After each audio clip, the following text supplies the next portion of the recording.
James rocks! Welcome back. I'm James Mclynas, and I'm still candidate for Sheriff of Pinellas County in 2024. I'm not giving up on the people of Pinellas County because they certainly haven't given up on me. But what I'd like to talk about is I'd like to talk about what happened in this last primary. A lot of people are really unaware of what happens in the primary process, and what happened in this particular primary was again the dirty politics that goes on here in Pinellas County. Basically, the political party system, the Republicans versus the Democrats, is a system that's really designed to prevent anybody else from breaking through or getting in unless the establishment within the interculture of those organizations thinks that you're a good candidate or thinks that you should be elected. There is a kingmaker process that goes on here in Pinellas County. And if you're not part of the group, if you're not part of the clique, then they'll do everything in their power to prevent you from getting into the power. And this is a system that literally blocks out good candidates and good people from becoming important members of Pinellas County society to implement the changes that most of the people here in Pinellas County want. There's no question that people here in Pinellas County wanted cannabis freedom, which I offered, and now you will not have. There's no question that people wanted to end of mass incarceration, police abuse, police lack of accountability, lack of transparency at the Pinellas County Sheriff's Department.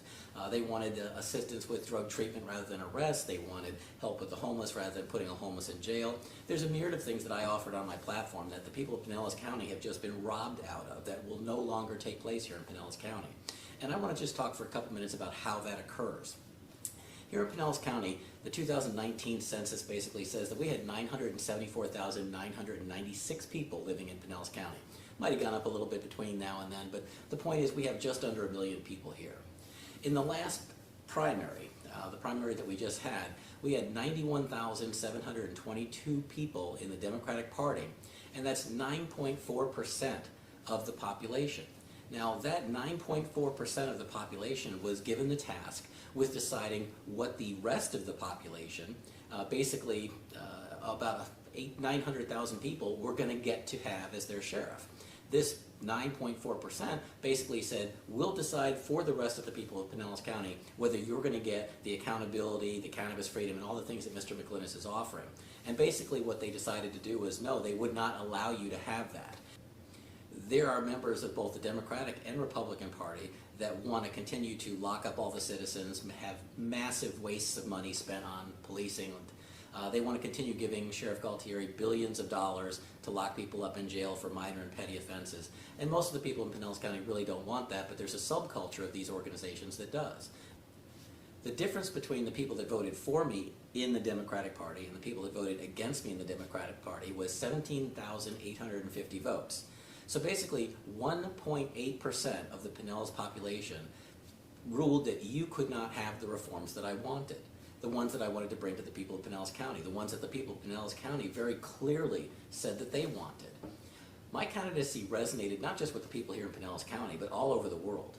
My website was seen in all 50 states, in 74 countries, and in over 3,000 cities across America and the rest of the planet. I had donations coming in from the Netherlands and from England and from Spain, from Japan. I even had donations coming in from Australia, all of those that I had to return.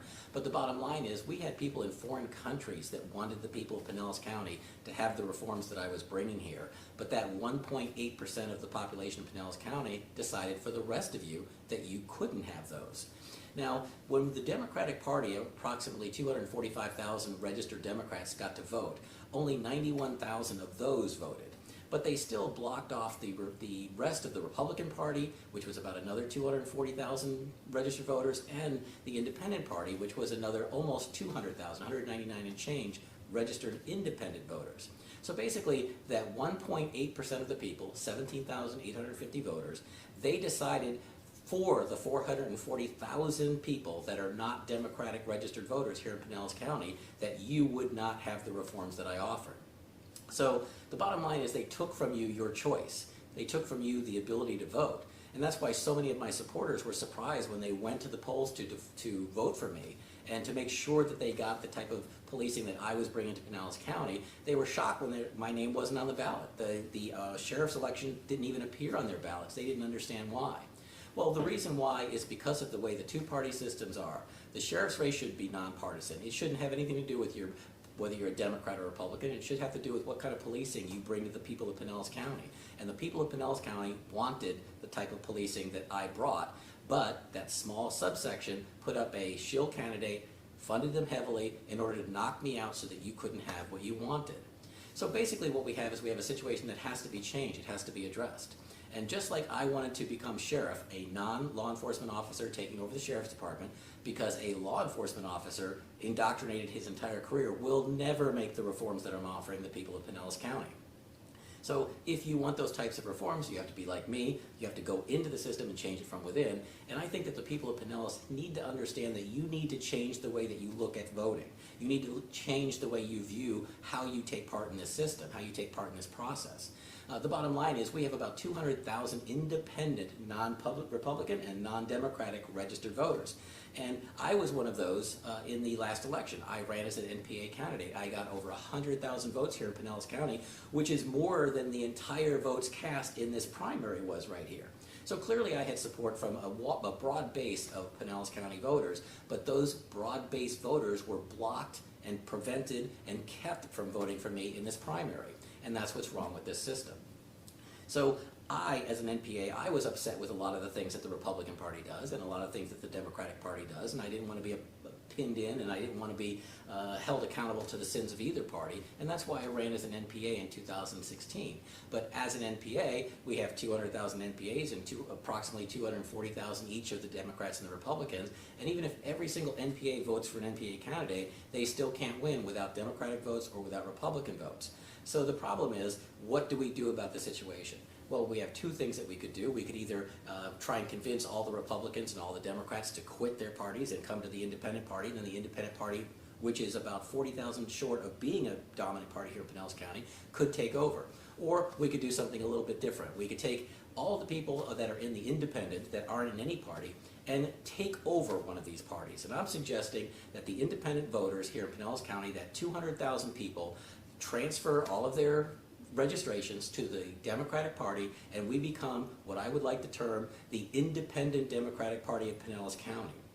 That we start our own group, we start our own organization called the Independent Democratic Party of Pinellas County. And we organize as the Independent Democratic Party of Pinellas County, and we take over the Democratic Party so that no longer will we ever, the vast majority of Pinellas County citizens, will we ever have to be beholden to the decisions of 5.6% of the voters, or in this particular case, 1.8% of the voters. Should 1 million people in Pinellas County let 17,850 Democratic voters decide that you can't have cannabis freedom, you cannot have a cannabis-based strong economy, you cannot have an end to mass incarceration, over-policing, policing for profit, corrupt police officers, double-dipping deputies, wasteful spending, you're not allowed to have all these things because that 1.8% of the voters told you no. I'd like to start a new campaign for the 2024 election starting right now, and I'd like to seek the support of the people in Pinellas County by going out as soon as you can and changing your party affiliation to the Independent Democratic Candidate Party that we're going to be founding here in Pinellas County. Thank you very much for your time. Appreciate you listening. Here in your bedroom, I can vote for Mclynas. He is the smoothest candidate for sheriff. You should vote for him in 2024. Just do it.